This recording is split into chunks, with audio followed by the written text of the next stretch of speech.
All right. What's up, everybody? Welcome to another edition of Mr. Poseidon. My lovely wife next to me. How's everybody doing? Glad to be on tonight. We got a great guest on tonight, Joe BAGGS. Many of you know him.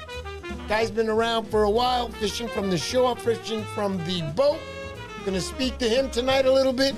Gonna learn a little bit about Joe BAGGS and learn about his fall season, what's going on up there. Other than that, let's say hello to my lovely wife. How you doing, honey? Great. Hi. How's everybody doing? Great. Honey, did we have a good day today? Wonderful. It was wonderful, wasn't it? So what's Watched a going little on with our football. jacket, man? It's driving us crazy, running from tailor to tailor. Yeah. Guys all It's a lying to job. me. Hey, I can Big put them job. on for you, Mr. Poseidon. Can you sew them on? Yes, I can. I'm coming. You're an hour away, but I'm coming. Go over, and then you get there, and he stares at the thing, and then he goes, hey, listen, we're going to do it a little better for you. We're going to put it on with glue. Yeah. I was like, glue? You want to pull your hair? You want to knock yourself out? You want to get high on the stress level? Build one of these jackets. It's not easy. But I finally found a tailor. We're going to get it done. She'll be done. Anyhow, other than that, guys, I want to let you know, man, I've been super busy, man. I've been really stressed out, like I said, between the jacket, between preparing for this tournament. It's a lot. It's like no other tournament that I've ever went after. I can't tell you how difficult everything is to put everything together. And it's just me and my wife. And obviously, I started this thing. I'm not pushing her. I do most of the stuff. That's my job. But everything's going to work out. It will happen. It's really decreased my time for fishing. That's the one thing that I do miss much, because the 2 days I get off a week, sometimes a day, I'll spend it on this challenge now and preparing for it. But other than that, anything else we wanted to say, honey, that we were looking to catch up on? It's how many days now left to the challenge? It's got to be about, from this Thursday, it'll be 2 weeks that these start. Oh, my So God. we're looking at about what? I say 17, 18 days, right? Something like that. Anyhow, so what do you think? Going to introduce Mr. Joe BAGGS tonight? Or Yeah. let's say hello. Wait. Warmways out there saying Joe, Joe, and Joe. That's right.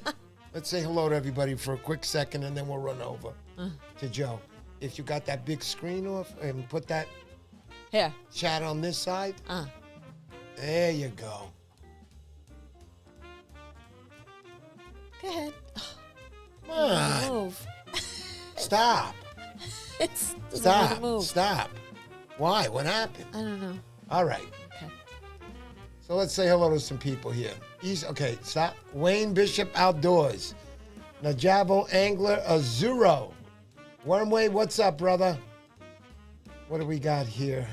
Angel Torres. Edwin Rivera, what's up, brother? And Tigerizer Laws, Tony, one of the sponsors. What's going on? Outcast, how you doing? I miss Montauk, buddy. I miss it big time, let me tell you. Joe Albanese says greetings from Montauk. He's That's already right. out He's there. out there with Doug Barr fishing. Nice. They're doing a little early scouting, like he said. Who else we got out there, honey? AVA Vitali. Ava. Yeah. Angel, Eastern European. Edwin Rivera. We got Brooklyn Fishers. What's up, buddy? How you doing? Delco Joe. There he is. Delco Joe. Delco Joe's making the rulers for my tournament. Anybody else out there who wants to have a tournament or anything to do with rulers, please call Joe.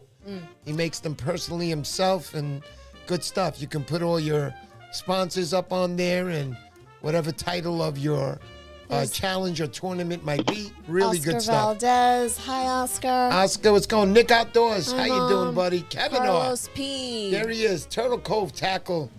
Ken. Big K, we call him.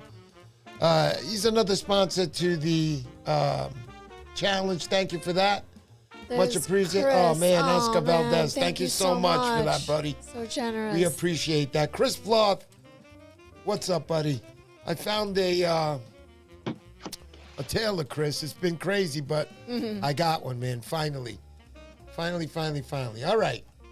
So I think we said hello, Oscar, once again. Mr. Oscar Valdez, thank you for that super chat, buddy. That is really cool.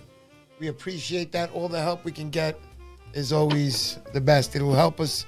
It helps us to keep the channel running, and any little expenses we have for it, it's a big help what you guys do. Thank you so much for that.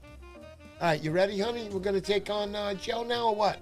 Okay, he's That's ready it, right? right here in the background. All right, guys, Put him let's on. introduce Mr. Joe Baggs. How you doing, Joe? Hey, where's the little... Hey, what's up, guys? How are you? Great, buddy. Doing wonderful, Joe. Good to see you. Been trying to get you on for a while. We finally got you on. I know you're a busy man, and forget about the fishing part. You got 3 kitties there you got to take care of, and you were telling me a little bit about it today. We'll get to that in a second, but I want to ask you first, all right, how you doing, Joe? Everything good? Life is good, man. I can't complain. It's a beautiful thing, Joe. So basically, Joe, I'm going to ask you like I ask everybody. Oh, no, my wife is telling me fall. I'm like, Ask no, the first fool. we're going to ask him. So, Joe, I'm going to ask you, how did this all get started for you, the fishing game? I started fishing probably when I was like 7 years old. And it kind of just like one of those things, like, you know how you just find a niche Yeah. and you just come with it? Like some people like automotive, some people love golf, some people love basketball, baseball. They find their niche and they just ran with it. And fishing was mine. It was just peaceful. I could do it by myself. I could excel at it. At that time, I wasn't really excelling at much. So I was Yeah. like, oh, it is something I could actually do. And then obviously, you know, life and everything gets complicated. And I just continued on fishing. It's the one thing that's always been there for me. That's it, buddy. I love that. So, progressing in your life, right? You got older, you kept fishing. You told me you started surf fishing about 16 years old, it was? 16. I started surf fishing 16. Well, I think it was my first experience. It was back in the chunkin days, and I had some like I don't know, something frozen in my freezer, and I went down to the shoreline and I got like a 32-inch bluefish on it. Nice. So you know, everything else prior to that was pretty much freshwater. And next thing you know, it was a lot of bait fishing for a couple of years, and then I started getting into the lure game. Right. And then it really became one thing I loved about fishing lures is you had to learn a lot more. Like It wasn't just going sitting on the rocks, hoping the rats didn't eat your stuff. That's right. You actually had to move around and you had to find different things. So the game changed for me. And I mean, don't get me wrong, a good chunk bite is a good chunk bite, but you're really stationary, and that doesn't really fit with who I am. And, you know, fishing lures, once you caught that first fish on a lure, you were like, oh, where else can I catch a fish with a lure? Yeah. And where the traveling came into play, and this is all before you even had Google Earth. This is before you had Facebook. This is before Twitter was around. This is pretty much you're hopping in your car. I think gas was $1.50 at that point. You know, maybe around $1.50, and you were just traveling the shoreline. I had a 92 Jetta or a 1991 Jetta with stick shift with a crank windshield, sunroof, and I would just put the rods in the car and the waders that stunk to high heaven. Yeah, that's right. You know, just go cruise the shoreline, walk into communities, and just, you know, respect everything that was around me and just try to find new fishing areas. Beautiful, And that was Joe. the hunt. The hunt is what has always kept me into fishing, I think. So you mentioned something earlier that I liked. We actually talked about it also. So you said it exactly right, because myself, I started out with bait. Most of us did. And I spent a lot of years by myself fishing, chunking, bro. I caught tons of sharks, tons of bluefish, small stripers. I never really got lucky enough to catch anything big. And I fished hard back in the day, sometimes 2 days straight on the beach. It was fun. It's what I love to do. You know, I'd have my whole gear with me, my big cooler, food. I was set, man. It was beautiful. I have one of those, you got to know them, where you put the cooler inside. It's got like the moon wheels on there. Yeah. Yeah, I got one of those, and that's what I used to use on the beach. Beach And those buggy. are great because I put an extra set. I ordered an extra set of wheels, put them on myself, the whole works. And I got to tell you, you can load these things up with anything and then there's a handle and you pull it. It's like pulling nothing. It's like you're barely pulling. Goes over all the bumps. I loved it. I did that for many years, like I said. Excuse me. I did that for many years, like I said. And I loved it, man. I loved fishing until I got into the lure game like you. I started going out to Montauk, and this is what I want to talk about. The lure game's a little different. And I want you to tell us about that. And what I mean by that is the movement. So you can go from there, Joe.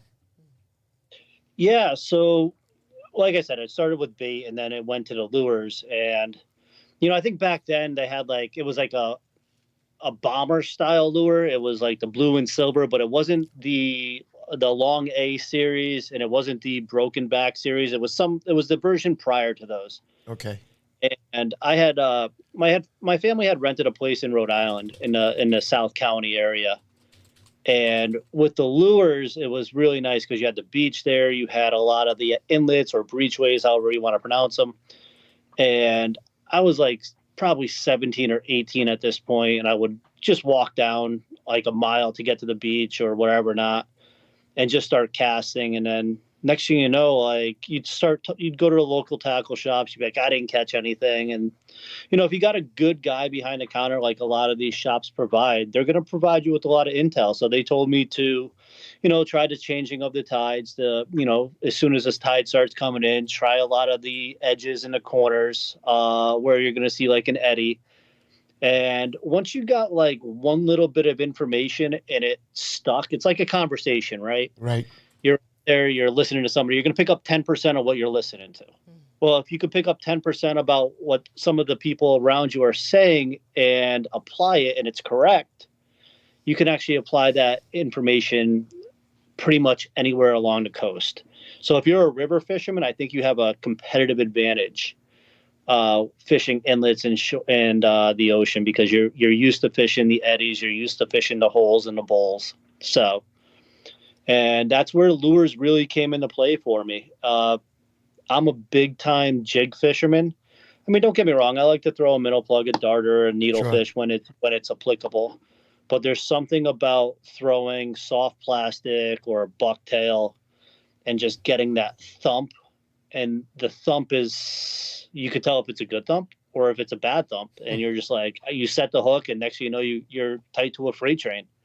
And that's the stuff that gets me going. That's right. It's a beautiful thing when you get that hit, Joe. I like the top water bite very much. Many people like that top water bite. Yeah. But like you said, a thump is a thump, man. And when you feel it, man, it's just, it's not undescribable. I can describe it perfectly, man. It's hot. I love it, just like everybody else. But let's talk also a little bit, when I say the movement, you got to move for these fish. We were talking about these schools. They're not the schools of the old days where they were traveling in 40-inch fish, 35-inch fish, 40-inch fish altogether, and lots of them. Today they are a lot smaller. You mentioned that before. And you've got to find the fish. You've got to get out there.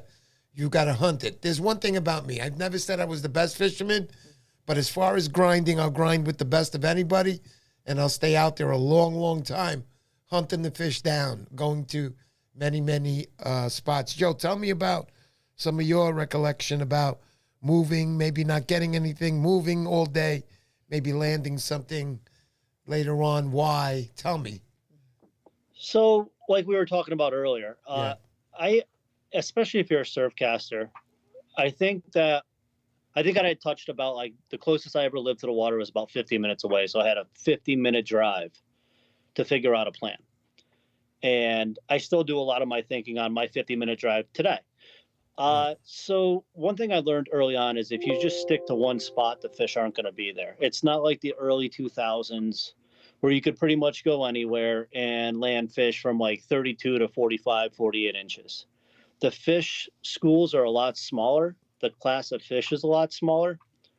And what tends to happen throughout the season is you're going to be in a spot that's hot for a day or two, maybe even a week. It could last as long as they're there. But what ends up happening is those fish are going to move, and you're relying on one location to catch fish. I think the mobility aspect for surfcasters and anybody else out there fishing is probably a key component to success. So in short, like I always had like a 6 to 8 hour window of fishing time when I went. And I would go to the first location and give it 2 hours. And I would, fish the points or fish the areas that have produced in the past. And this comes down to like research and development. And you'll know right away these days if there are fish there or they're not. Some nights are a grind. And I understand that. You got like weather temperatures, something changed, the fish just aren't there. They're just not feeding. That's all part of fishing. But the mobility part where you could pick up and go to another location is key. And you have to use that, and you have to be able to move from a location in order to really maximize the day or the night or the time on the water that you have. So if the first spot's not working for you, don't think that the night's over. Don't be chasing reports saying, oh, this spot was hot this week 4 days ago. You got to have a plan. So you want to go to the next location. And if that spot's not working, the next location. And maybe you have some backup cards, backup areas where you can just pick off a schoolie here and there. Little bridges, things like that are usually my backup plan on a terrible night, right? Always go to a bridge, always go to someplace that's lit up, and just cast a small plastic or, a minnow plug like a swatter or something like that. And, you could break the skunk easily that way. Yes, you can, buddy. You follow that shade line. It's a beautiful thing. Absolutely. I love fishing lighting and bridges and inlet outflows. I mean, that's really where even early season river fishing I love. Right. So, go ahead, Joe. I'm sorry. So pretty much like getting back to the mobility thing, if you're not picking up and going, or if you're sitting on the couch right now listening to this going, I wonder if I'm going to go fishing. In the fall, every day is a good day. You got about a solid month to a month and a half window where you can pretty much go out there and pick off fish in a day and in the night. And right now, so my territory that I primarily fish is like Massachusetts to Eastern Connecticut. And if you're listening to this podcast, listen up, guys. This part's important. Go ahead, Joe.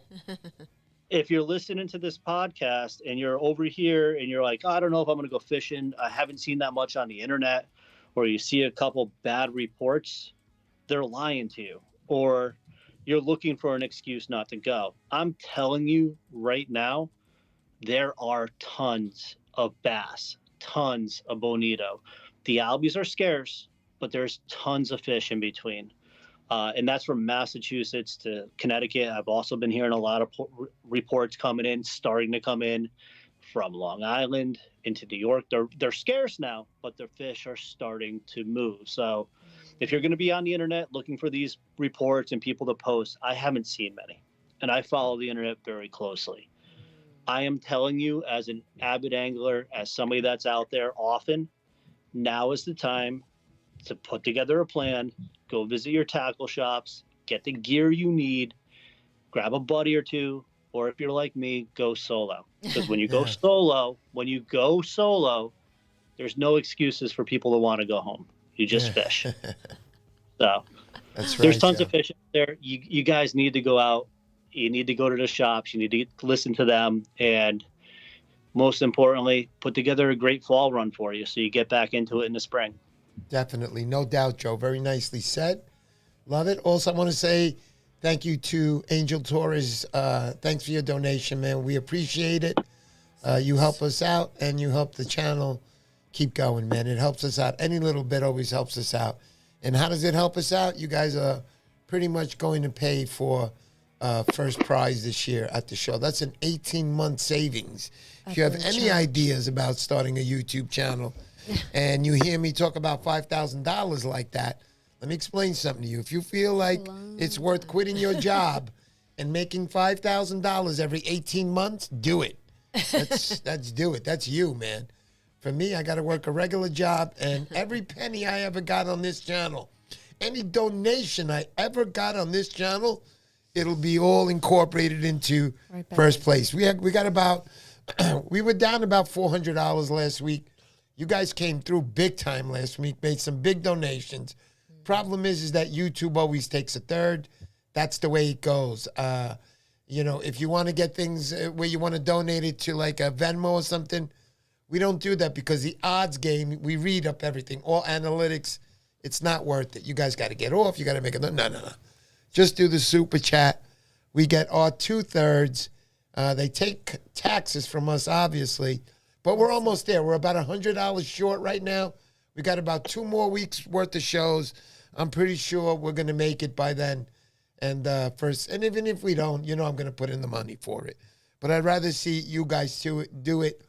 I'm proud of that first prize, that it all came from every single one of you. Anybody who's ever made any kind of donation, anything, it's there in first prize, okay? Second prize, $2,500, 1,000 third, fourth and fifth are 500, 300 for sixth, 200 for seventh, eighth, ninth, and 10th are basically $100, and it's a total of $31,000 in cash and prizes I have at this event. The bonus boxes, the first set of 100, they're going to be worth anywhere from $280 to $300. Some of them are going to be worth more than $300 because you might get a NorCal cat. You know, some lures are more expensive than others, so prices would be ranging. But still, for a $125 join, you get a $300 bonus box. Let me tell you right now, that is no mystery box. There'll be a second tier of bonus boxes. Anybody who's joined after the 100th, those boxes will be worth about $100, a little more than 100. So no matter what, you will not be walking away from this challenge with nothing. And then we have awards night. I didn't mention, in the bonus boxes, we have one VS 200 X2 Series reel. In the second tier bonus boxes, we have a 7-inch Van Staal titanium plier. Also, remember, guys, Friday, if you got a girlfriend or wife that's coming with you, they get to go out with my wife for brunch. They'll be handed the treasure maps this year. It's a 2-day hunt for the girls. They'll be paired off. The winners of that will receive $500 gift certificates to Sephora. So I did have a few guys call me and like, my wife never comes anywhere with me. I was so happy. I was just so happy. But hopefully it'll grow. And that treasure map is a pretty cool thing, I think, for the girls to have something to do there. Joe has some... Go ahead, honey. Sorry, I thought you were done. And then I was going to mention, then we got the awards party, like I said, another 3 Van Staals, another titanium plier, ODM rods, Century rods, what's his name? Forgot, oh my God. Luke from Lure Walker? No, Luke Belts. Z Belts. Z Belts. I called it Luke Belts. Oh my God. So yeah, we got Z Belts. He's sending over a rod. We got a nice, beautiful one of those. So many prizes. Yeah, so many bags. So many sponsors. Everybody has just like donated, and I'm so happy. It's all for you guys. Nice. This is all about you guys. Anyhow, so tonight again, I want to show the guys the giveaways tonight, honey. Oh. So Joe, I want to show somebody, and before we do that, let me get back to Joe again. Joe, what I got here is a Joe Bag spook here. Beautiful lure that you got here. It's called exactly Floating Color Yellow White. It's called Action Floating Color is Yellow White. So I'm going to read off all the good stuff because it says, awesome tail swoosh that drives fish crazy. Fitted with VMC hooks. Stainless steel balls. Inside lures can keep balance of the body. Creates an easy walk the dog motion on the surface of the water, designed to increase casting distance, no doubt. The skipper weighs 3 ounces. Joe Bags Outdoors. It's fitted with VMC hooks. He's got 3D eyes. That means the eyes are not stickers. Pretty cool stuff you got here, Joe. This will be part of the package. If anybody out there went and, oh my God, look at this. Thank you, I got to stop and say, Chris, I don't know what to say. You guys just put it over. We've hit the $5,000 mark. Don't ever make another donation to my channel, Michael. Michael Mimo just donated $100. Chris Floth donated $50. Thank you so much for that, guys. Thank you so much, guys. We are now at the prize. We have gotten it. Because of guys like you, I'm so happy inside. I don't know what to tell you. Let's get back to Joe Baggs, thank you again, Michael Mimo. You've made many donations to me and been a great follower. Chris Floth, thank you, and thank you for hooking me up with Arnold, brother. Other than that, Joe Baggs will be added to that list of, we got a Mike Fixter pencil popper, 3.25 ounce. He's also got it marked here on the bottom, 3.25, and he's got it signed, Mike Fixter 2023. This is a legend in California. Mike Fixter's been around a long time, great fisherman, probably one of the best surf fishermen in the world in his time. He was great. And then we also have, what were these called again, honey, remember? What was it? Big bait? Oh, my goodness. Big This baits? is from Beast River Fishing. We got two of these. These guys love to use big lures, and he catches big fish. He always says, that's my secret. Well, he gave me two of these beauties right here. They almost look like herrings a little bit. Giant, what is it, 13-inch, I think they are? 11 or 12? They're 11. Sorry about that. So beautiful stuff here from these guys. That's a whole package here. I mean, you know, you're looking at here with Mike Fixter's golden pencil, and now you got Joe Baggs, these beautiful spook he's got here, and these other two lures. You're looking at about, can I say about over 125 or 150 bucks in lures. Nice little package for you guys. That'll be given away at the end of the show. If you guys, most of you have left a comment on my pinned Post. Yeah, my pinned post. Not a comment, but On Instagram. On Instagram. Thank you, honey. Tell them that. You don't. You do it better. I'm so tired today, guys. Oh. You don't know. You don't know. And I got to go to work. As soon as the show's over, down in Manhattan, start the shift. Anyway. I was going to say, Joe has some fans out there that was saying hello. Navajo Angler was saying hi, Joe. And hey, what's up? who else was on here saying hello? Wayne Bishko Outdoors. Good evening, Joe. There you go. Got some fans in What's up, here. Wayne? In over our head outdoors, Joe, who's saying. Very cool. You have fans out there. Love it, guys. Yeah. So, Joe, I want to talk about now. I mean, it's not like we talked about anything. We talked just a little bit. We probably hit the tip of the ice, just the tip of the iceberg with you. But what I wanted I want to have you on again one day, obviously. But what I want to get into right now is, how did the lure thing get on with you, right? So you've been fishing, you've been doing your thing, you're loving it. It's your thing, it's your passion. How did the lure come into this picture now? So I think it had to do a lot with outgrowing the market. So a lot, like at the time when I really started to dive into fishing, I love bigger hooks. I loved a certain style paddle tail. And the problem was you would find big hooks on an okay jig head. Or you would find a bucktail and it would have a smaller hook, but the right bucktail. So I couldn't find exactly what I was looking for. So in the early 2000s, all the way up until like 2010, those fish were bigger. So I opened up a lot of stuff.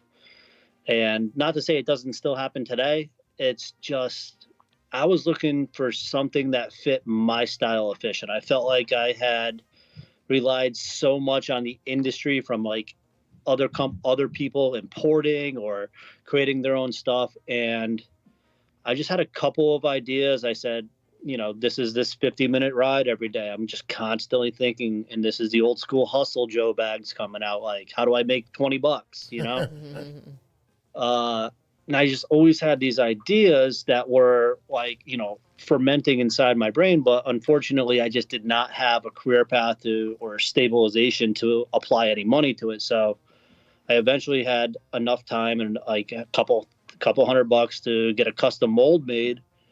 And I started making bucktails, and then I created the SPJ jig heads, which are still very popular 15 years later. Wow. It obviously spiraled from there. Sure. And I took our design. We've evolved as the industry's changed. I think that's a huge component to, any success in any business is being able to, as the industry changes, you got to change with the industry. You might be a little delayed on it, but you got to keep up to stay relevant. And I built the product line based on my fishing. So everything that I've built is designed and created by me to make it perfect, or I'm still working on it to make it perfect. I know when people start businesses, Joe, you know, if you really love what you do and you really have a passion for it, you're going to work very hard. I work very hard on my live stream. We work very hard on our challenges that we have, the 2 a year that we do. I love it very much. I have a great wife that backs me. I'm very, very lucky in that manner, because something like this I don't think I can do. And my wife just gave me one of those sneaky laughs, the kind that's going to whip out a knife and stab me in the neck in a minute. But other than that, you know, I got a good wife, man. I got a good wife. What, Joe? I said, you know what you're doing. My wife did the same thing for me. If I'm gonna add to that, like, my wife supported me through all this. Like, she's the one that said, quit your full-time job and just do this. Yeah. And, I gave it a year, and it's been going ever since. So, you know, the support of a good wife is, you know, I always say you want to have people there in your corner, and stay, you know, people that support you, stay with them, dude. They're friend forever. Absolutely, brother. I believe in that. Thank you. I love you, honey, also. And it's just, it's difficult. You know, I've been with my wife 30 years, and, you know, there's ups and downs in marriages. It's just that when you get on those down parts, you got to be able to work out of them together without any flying knives or any plates flying all over the place. But anyway, other than that, I do work very hard on this live stream, and that's what I want to get into with you a little bit. Joe, you worked very hard at this when you started, correct? Yeah, I was pouring lead. I was sourcing lead. I was sourcing bucktail. I was sourcing eyes. Like, I mean, I would come home from work. I worked full time. Sure. I think I had 2 daughters at the time. I was going to school full time to finish up my degree. Wow. I always call my bachelor's, it's my doctoral bachelor's degree, because it took me about 8 years, and I was 35 years old when I finally got it. So I was doing all this at the same time. And, you know, I'd come home from work, eat dinner, go to my shed, run an extension cord, pour lead all night long, come in at like 12 o'clock at night. The next day I would clean it, powder paint it, put hair on it, and, you know, ship it off to customers and tackle shops. So, I mean, I think they call it moonlighting, like when you're doing one job and then you're doing another job. And it was a lot of work, but you did it because you had people that relied on you for it. You did it because it was a revenue stream. You did it because the intention was to provide a better family for your, better position for your kids. Right. And, you know, if you have, like, my wife supported me 100%. Like, I mean, don't get me wrong. She yelled at me. She's like, lead is terrible. You know, you're breathing in those fumes. You better protect yourself. I don't need you dying at 38, you know? Yeah. I mean, but we got there. And, you know, I'm thankful for every decision that she supported us with. And, you know, she's been supportive ever since. I mean, starting a business is not for the faint-hearted. You're going to have hard times. You're going to have people that doubt you. You're going to go through some struggles. And I think the most important thing you need to know about business is 2 things. 1, you need to believe in yourself and your vision. And 2, you need to know money management. You need to know that certain money is for the business and other money is for having fun. Right. But don't confuse the 2. Business comes first, fun is second, because the more you put back into the business, the more fun you can have later on, 5, 10, 15 years from now. So, you know, make sure you keep your circle tight. You let people know, like, you know, make sure people are supporting you. If they're not supporting you, I'll be honest with you, kind of fade them out, give them a ghost. It's like a relationship. It's just not working out. You have your own goals in mind. It's important to stay on your focus for 3 to 5 years so you can get to where you want to be. Yeah, that's where we're at. With the live stream, we're at about 4.5 years, and we're at the challenge on our 4th challenge, and our 4th coming up this year in Piermont. Congrats. Yeah, it's been going good. You know, everybody's happy, but we're not here to talk about that. I'm here to talk about you, Joe, more. I want to get into your family life a little, because obviously you said that you had 2 girls at the time. Now you got 3, correct, Joe? Yeah, I have 3 daughters. So I have Emma, who is 6. I have Carly, who is 10, and Catherine, who is 12. they're all sports girls. So I literally work for them. Yeah. They all three of them, like everyone's like, oh yeah, girls are nice and easy until you see your grocery bill. Those kids are little heathens. All they do is eat, munch, chew, leave messes, complain about doing dishes. But I can't say anything bad about them. They're good kids. They're very athletic. They love, like Emma loves softball. She loves dance. She wants to play volleyball when she's old enough. Carly's into basketball, dance, and volleyball. The older one's into lacrosse, volleyball. So I'm obviously a volleyball dad. Like I travel. My kid made nationals this year, so I got to travel further. And our weekends are full in the wintertime. So I'm very happy for the foundation that, like, obviously I think a lot of the sport that people believed in Joe BAGGS was able to put this foundation for us. So I want to say thank you to them. That's important. And the kids are a lot of work, but let me tell you something. It's rewarding to watch your kids grow up, and you provide the background that you need for them, and you do your best. I think that's the key to anything. As long as you're giving your best, your family's going to know it. And you're right, Joe. Like you were saying earlier, this is what it's all about. You put into your business, you put into it as hard as you can. Hopefully down the line, it'll get easier and easier, as long as you're keeping up to your business. But the main thing is that your business, and you said it earlier, you said it's for my girls, I work for them, it's all about them. And that's the plus about your business. You get to be, you get to spend more time with the family. Correct, Joe? Now I do, yeah, because of the way I have it structured. And that was always something as my children aged, time became less and less. So what I realized is once they started getting into sports, I couldn't be doing all my time on other things. So I had to find ways to free up time and grow the business so I can spend more time with my family. And right now I still am a one-man shop. It is just me. So if you're like emailing me through our website or emailing us or reaching out to us, you're really getting me. I mean, I could turn my hat on backwards, show my bald head real quick and be like, hi, HR, what do you want? You know what I mean? Oh, wait, you got a billing issue? Sure. Let me put it on this one. Yeah, we got your billing issue. Like, we could do all that. Like, but that's just me.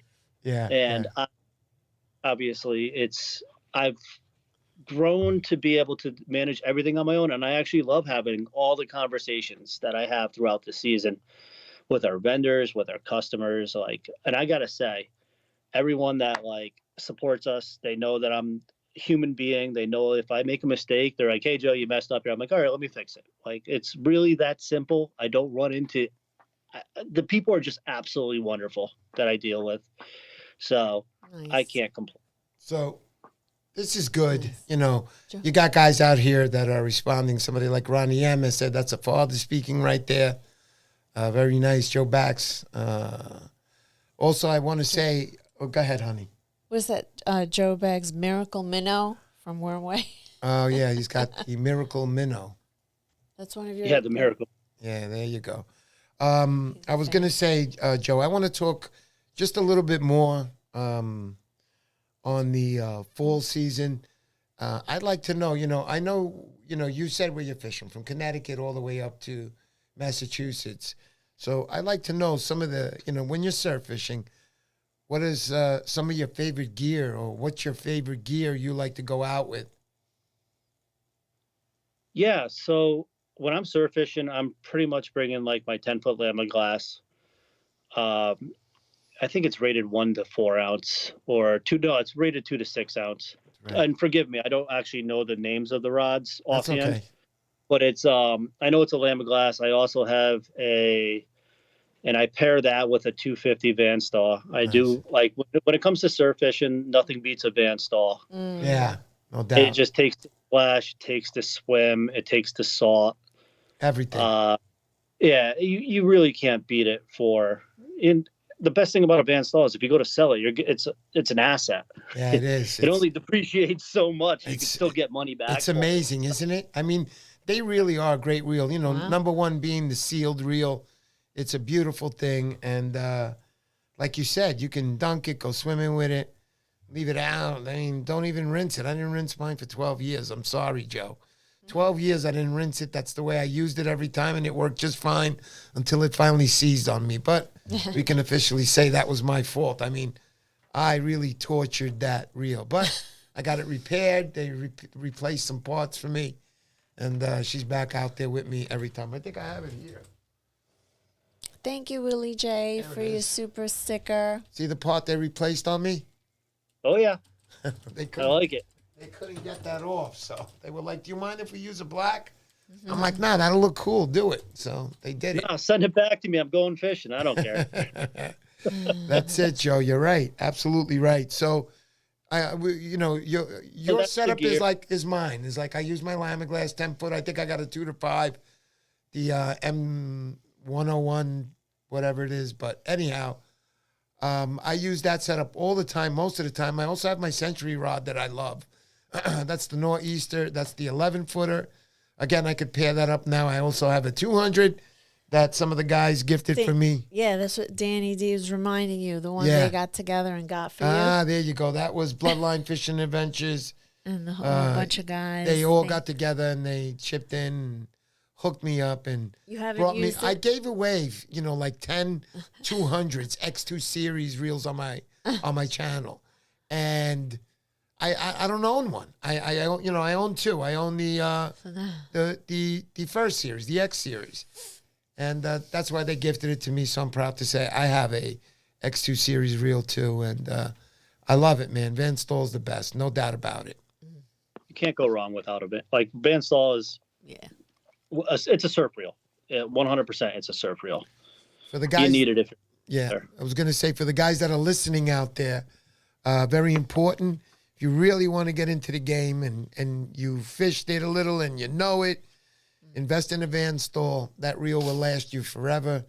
Treat it right, it will last you forever. And maintenance once in a blue moon. That's it. Other than that, it's a great reel to own. I'm sorry, Joe, for cutting you off. Go ahead, buddy. No, I mean that's a great topic right there. I mean, talking about in the industry, especially the surf fishing industry, I start seeing them more and more on boats now. I know I carry them on boats. I prefer the 150 bailed for when I'm on the boat. Yep. I do a lot of bridge fishing with that. But getting back to the surf casting, I mean, my gear ranges from a 150 all the way up to a 250, a 275 when I'm fishing my 1321 MH, the old Lamiglass break blank for I was jigging when I jigged the canal. So, I mean, I have a range of surf gear. A lot of the surf fishing that I do on the weekends now is in Connecticut off a little dock, and you've probably seen me live on Facebook. I mean, on Instagram a few times. I've watched. Just out there. Yeah. Just out there with my daughters catching snappers and little schoolie bass. But that's another St. Croix rod with I think it's actually a Stratic 5000 or 4000 on there. But like when I go to hit like the Rhode Island surf and the Massachusetts surf, it's a 10-foot rod. I pack up, a bunch of swatters, all the soft plastics ranging from like half ounce all the way up to, 2.5, 3 ounce if I'm fishing the surf, depending on the night. But basically it consists of 3/4 to like 1.5. Yep. And then that's primarily where I'm looking at, especially this time of year. You're looking at a lot of mullet, a lot of bigger braid profiles like peanut bunkers that are probably in the 3 to 4 inch range. A lot of spearing are in that 3 to 4 inch range. You got mullet that are ranging anywhere from 3 to 8 inches. I've seen some horse mullet out there. You got mackerel running around now. So like don't be afraid to throw something a little bit bigger. Don't be throwing a paddle tail right now is probably one of the smartest things you could possibly do. And there's a lot of needlefish around, and I think that's why I carry a lot of Patriot fish. It's just a long, narrow profile bait that catches fish. So you can't really go wrong with carrying plastics. Obviously, the skipper is a great plug to throw. A Super Strike darter is also something that you want to have. I prefer the JHL needlefish if I'm throwing a needlefish at night. But, I mean, my bag is pretty much plastics to needles to darters to thing I carry. And if I'm going during the day, I'll never leave home without the skipper or any white shad you could possibly have. The skipper right here, boys. That's one of the giveaways. That plug was built for surfcasters. Yeah. Like the dock is a great plug. It's a great boat Rod, but when you talk about casting from shore, the biggest hang up that I keep hearing from people was like, oh, it just doesn't cast as far. It works great and it catches fish, no doubt about it. But I wanted to make something for the surf casters so they can get the distance that they needed. And that's what I asked you for. When I bought this from you in New Jersey last year, I came up to you, I says, oh, come on, give me something that you would like surfcasters, to use. And you popped this up, you gave me the spook, and I said, Joe, I'm going to give this away one day on the channel, and here we are giving it away, buddy. Great lure. I love this one. And I love a lot of your product. Bro, your SP minerals, stuff like that. I killed a lot of fish with those, man. You sell some pretty neat stuff, I'm telling you. I know also Greg out in Connecticut. You got to know Greg. What's he? Godfather Greg. Oh, yeah. He loves you. He loves your stuff. He's using it all the time. And he destroys the fish off the surf with your product. He loves it. Yeah. He loves the swatter. Yeah. Yeah. It's a great little minnow plug. It works you know what I love about that plug? It works for holdovers too. Yeah. Like when you get into that holdover fishing, like that November into December, January, February, it's just a great minnow plug to throw. Yeah, I'm up at the rivers over there by you. We're not going to mention any names, but I'm up by the rivers by you, and that's where they are, man. Those holdovers all along your shoreline or North Shore up there, or whatever you want to call it.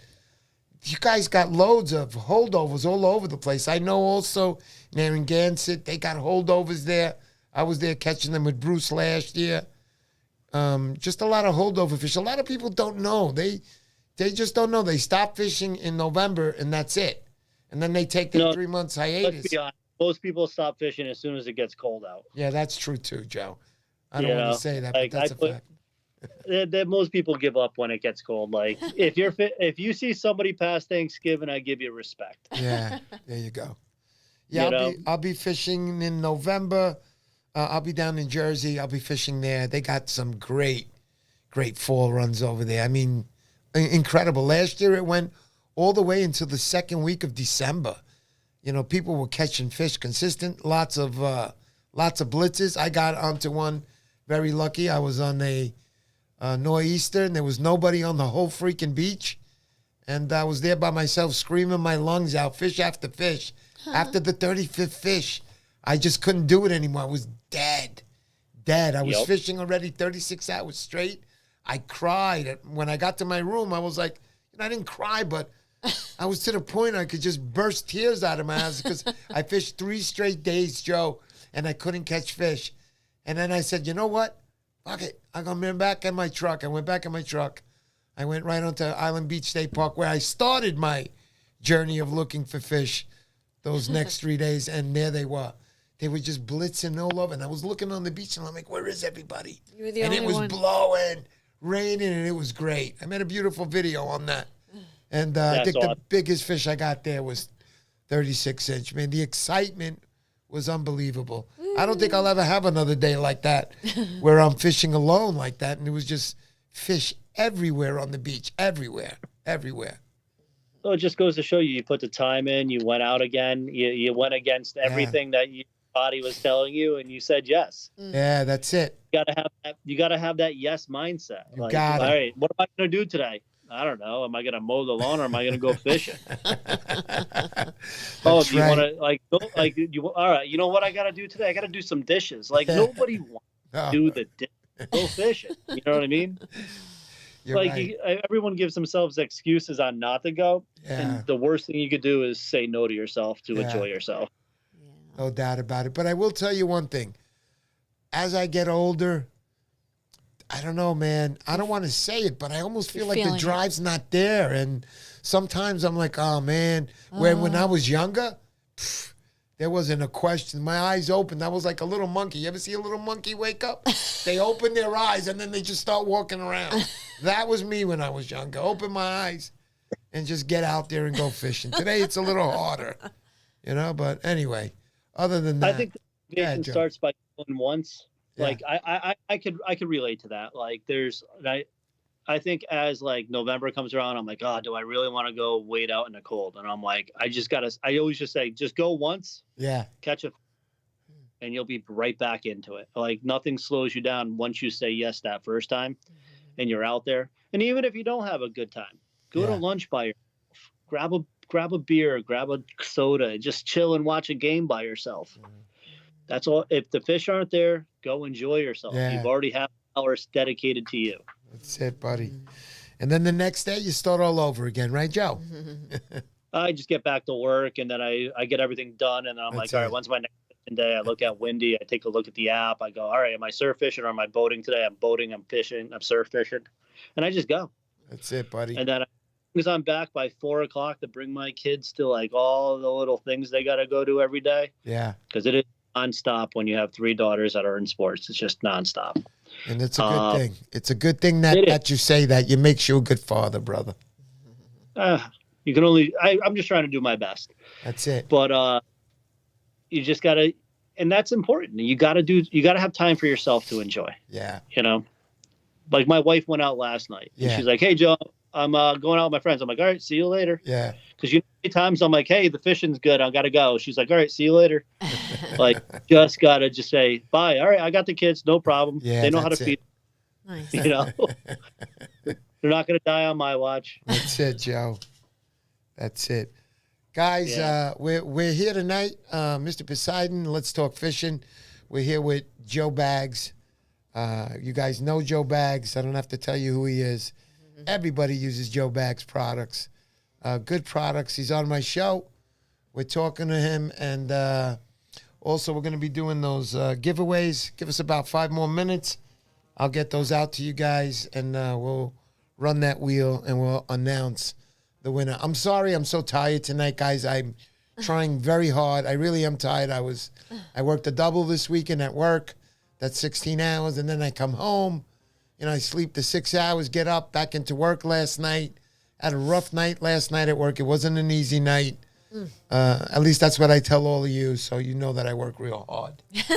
But other than that, I did have a hard night last night. But I want to also say I love all you guys. You guys are great. The Montauk Striper Challenge is all about you guys. You know, Mr. Poseidon doesn't make a penny. I don't. This year, I'm introducing the jacket. I got some sponsors which helped me out to not make it at such a high cost. Last year, I got up to the peak high cost. This year, it was lowered because of all the great sponsors that I have, such as Antagonizing Laws. He's out there. Anybody else I miss out there? But I can. Can I read that list, honey? I have it on the computer, not on a piece of paper. Okay. All right. Sorry. But anyway, so it's all about you guys. I want you guys to have the best time, and I want this challenge to become, if not, one of the hottest tournaments on the East Coast, man. And I'm only going to grow it. I'm never going to make money on this stuff. I don't want to. What I'd like to do is break even, but making sure that I outbar it every year. I want to go higher on that level every year for you guys. So hopefully next year I'll be able to increase that first prize. We're going to introduce that jacket. Maybe that'll get a few more people's eyes toward this contest. But I have to say one more thing. Without you guys, there'd be nothing. It's not Mr. Poseidon. I don't do this. You guys do this. You guys come to the show every week. All I got to do is open up my big mouth, get my wife angry, telling her we're going to be on the live stream tonight again, and that's it. But it's always about you guys. It's not about Mr. Poseidon. Mr. Poseidon gets his kicks out of you guys because we never had any kids. We always wanted kids. Joe, you tell me you got 3 daughters. If you don't want one, I'll take one off your hands, no problem. We love kids. We never got to have kids. It's okay. But God has blessed me with all you guys. And I'm not a preacher or anything. God has blessed me with all you guys, and I'm very, very happy. And Willie J, if I didn't say earlier, thank you for that donation, brother. You're a good man. You follow me. I try to follow everybody's posts. Willie J, I know you're out there grinding. Bro, you do it, man. You do it for the community. We see you, and we love you, bro. Thank you for that. For everybody coming tonight, thank you. All right. You want to do that giveaway, honey? Okay. Joe, stand by a minute. We're just going to do that giveaway now. Hang So on. one more time, I'm going to show you guys on the camera here. Yeah. All right, there's the overhead look. So there's what you got tonight. You got a Joe BAGGS. There it is, baby, the swatter right here. This is a beautiful lure, spook. And then we got Mike Fixter. We got his pencil popper. Guys, as you know, Mike Fixter's a legend in California. You don't get these anymore. To the person who wins this, you can use it. I mean, Mike Fixter would love for you to use it, but I would never use this. I would save that. That thing is gold right there, guys. And we have my buddy, Beast River Fishing, some of his secrets to catching big fish, because the man catches big fish. He's out there almost every night on the rivers in Manhattan, and he likes to use big lures, and these big shads right here, he kills them with these fish. He kills them with these plastics right here. And what's the name of the bait again, honey? Big fish. What was it called? I thought it was Big Fish Baits. There you go. Big Fish Baits. Thank you for that. We appreciate it. Okay, guys, you want to spin it, honey? Okay, so here Go we ahead. go. And On three. we have One. 1, 2, 3. And The the name winner is what is that? Aquatic Apes NYC. There you go. Aquatic Apes NYC. Okay, say it again. Aquatic Apes, AYC, right. NYC. NYC. All right. Get that white thing out of there, honey, so I can see. Oh, here's the list. Okay. Yeah, all right. You get that 10-second countdown. All right, you get the Mr. Poseidon 10-second countdown. Here we go. Aquatic Apes NYC. 10, 9. Come on, guys. Answer. Where is he? I don't see him. 6, Now, mind you, 5, that's the Instagram name, so 4. Yeah. Are you out there? Aquatic Ape NYC. come on now. There he is, Aquatic Ape. I'm Oh, here. hey. You win, brother. You win a nice Thank little you. package, brother. You win that Joe Bag special. You got the Way to pencil. go, Aquatic Apes. Yes, sir. And you got the Beast River Fishing. You got 2 of those plastics. Good luck to you. Thank you for following. Thank you for putting your time in here, guys. Thank you. Let's get back to Joe BAGGS. Say our good night to him slowly. Joe, you're there, right? There he is. There he is. Oh, I'm here. So, Joe, anything else you want to say to anybody? Anything you want to bring up, buddy? About So if I'm gonna False- talk to your audience, what I would tell you is right now is that perfect weather window to like it's that time of year. Like don't look for reports on the internet. Honestly, get out there and go fishing. Go visit your local tackle shops. Get your gear ready. Dedicate some time each and every week, 1 to 2 days, couple hours here and there. Find time for you because this window is closing on you. And I always hear this every year, come around like November, December. Oh, I wish I fished more. So if you're going to take anything from what we've had to discuss today, get out and go fishing now. Because right now you are going to be in prime time, especially if you're in the Northeast. You got a little bit more time if you're on Long Island, and then you got a little bit more time in New Jersey. But this is the time to strike while the iron is hot. And you got to get out there because those fish are chewing and they're on the move. So go create some reports. Go Right. enjoy your time. Grab some pumpkin spice lattes or whatever There you else go. you need. Some cider donuts. Stop at 7-Eleven and get that cappuccino. Stop at Cumbies to get that coffee. And go through your ritual for the fall. Pick up some plastics. Go visit your shops again. And go fishing. That's right, guys. Have a good fun. That's right. Guys, listen carefully. He gave you a little clue. Joe is on the Northeast, from Connecticut all the way to Massachusetts. Best times to fish there, he said earlier, last 2 weeks of September, first 2 weeks of October. Now is the time to get out there. If you can make a trip with your buddies, head on over there. Any one of those states right now is pretty hot. Put in the time, and like Joe said, you make the report, man. Don't follow those reports. Look, we all do it. You see it on the internet, and then you go there, and some guy's sitting there fishing going, dude, that's from last week. There's no fish here now. That's why you have to make those reports. Get out there and fish. Trust me, guys, if I wasn't doing this challenge and you didn't know me, I'd be fishing right now. Guaranteed, 100%. You know, I'm going to try to get out there this week. I might get one day because the jackets are at the tailors, and that was taking up my time for the last 6 months. I don't even want to talk about them no more until they're done. But other than that, get out there and fish. Joe, anything else? Any friends, family, or anything else you want to give us? Shout outs, hellos. You know, just I want to just give a shout out to everyone that supported us over the years. I want to say thank you to all of you. If you're watching this, if you're watching this and you're new, give us a follow on Instagram. We're pretty interactive with our guests and our people. It's Joe Bags Outdoors. Follow us. We're always putting out new product. We're always showing you our catches and how we're fishing. We answer all the questions that you possibly have. And most importantly, the only thing I got to say is stay mobile this fall and get out and go fishing. I mean, right now is the time that you need to get back out there. Definitely. Also, one more thing. Mario Gandini, no, Eric, you didn't hear him. Finally, someone who respects 7-Eleven cappuccino. Big fan. 7-Eleven. Huge fan. There you go, man. All right, guys. Thank you again for coming to the show. Joe, I can't thank you enough. I'd like to have you on again sometime in the future again. Yes. There's so much to talk about. I know you're very educated in the world of fishing. Anybody who starts a lure company and actually makes it, they know something in there. They know a few secrets that we don't know about. And I'm not telling you to share your secrets. I'm just telling you, get on my show again. I think you're really good, Joe. Thank you, Joe. Thank you, man. Thanks for coming on. Thank you, Joe. We appreciate you. Have a good night, Thank you. everybody. Thanks for watching, and we'll see you next time. See you Peace next out, time, Joe. everybody. Take care, buddy. Thanks, Joe. You got